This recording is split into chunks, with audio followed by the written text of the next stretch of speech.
Place au Kiki l'a vu, la chronique dans laquelle Gilles nous parle d'un film rare ou méconnu. Gilles, c'est à toi. Oui, et aujourd'hui je vous parlais de Ça n'arrive qu'à moi, un film de Francis Perrin, avec Francis Perrin, Véronique Jeunesse, Bernard Blier, François Perrault et Roland Blanche. C'est sorti le 30 janvier 1985, ça fait 977 000 entrées et ça existe en DVD chez Studio Canal. L'histoire, c'est celle de François Pépin, un homme particulièrement malchanceux qui est amené à faire la rencontre de Prudence, la fille d'un riche homme d'affaires. Et celle-ci, poursuivie par d'odieux maîtres chanteurs, va alors l'entraîner dans ses propres galères. Qui l'a vu ? Non. Pas moi. Pas moi. Pas moi, Non mais ça plus. donne envie l'affiche. Bon, et ben on écoute un extrait. Tu m'as encore loupé les titres. Je te demande pourtant pas grand-chose, m'enregistrer le journal quand j'ai conseil d'administration. De toute façon, tu mets jamais le son. Pas quand je mange. Ça s'est bien passé ta journée?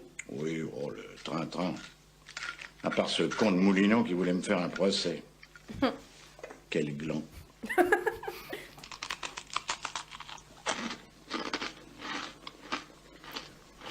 Je trouve que le craquement de la biscotte dans un appartement vide, Toc. c'est un côté rassurant. T'as donné du pâté aux hommes? Mais oui. C'est Véronique parce que Jeunesse. cette fille a mauvais genre. Elle est maquillée comme une poule. J'aime bien. Tu vas te rendre malade avec tes régimes à la con. Qu'est-ce que tu veux, moi, la ligne pâte à pouf? C'est pas mon style. Si j'ai pas mes 5000 calories, je suis une loque. Parce qu'il est chiant, leur journal.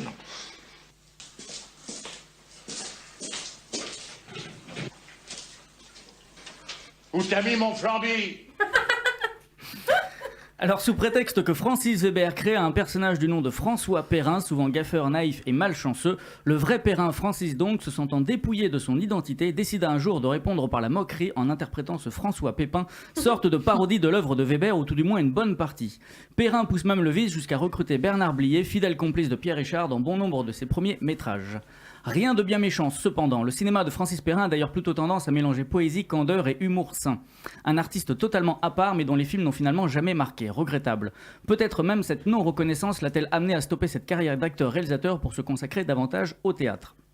Alors oui, Ça n'arrive qu'à moi se révèle un peu plus brouillon que ses illustres prédécesseurs et plus précisément Le Joli Cœur sorti en 84 que je vous recommande. Il n'empêche, on se délecte d'un certain nombre de séquences, à commencer par l'introduction, dans laquelle Pépin tente de se suicider en se jetant dans un lac, mais d'où il ressort aussitôt, sa malchance l'ayant conduit à atterrir sur un scaphandrier. De la bande dessinée pure et dure en somme, à l'instar du final, jouissivement ridicule, durant lequel Bernard Blier tente un assaut du haut de son hélicoptère façon Apocalypse Now. Que dire également de François Perrault, irrésistible en ravisseur nonchalant, ou de Roland Blanche, extraordinaire de bêtises, et d'ores et déjà considéré comme l'un des meilleurs seconds rôles du cinéma français. Dommage que le couple central, lui, constitué de Perrin et de Véronique Jeunesse, ne soit pas du même niveau. C'est là l'une des principales faiblesses de ce film, à laquelle on se doit de rajouter celle du scénario, relativement mince. Un fait d'autant plus étonnant que l'histoire a été en partie écrite par Gilles Jacob, à l'époque délégué général du Festival de Cannes, comme quoi on ne peut pas être bon partout. Mais ne boudons pas notre plaisir, globalement on s'amuse, et c'est déjà énorme en comparaison avec tout ce qui se fait aujourd'hui. Ouais. Bravo. Ça, c'est bien dit.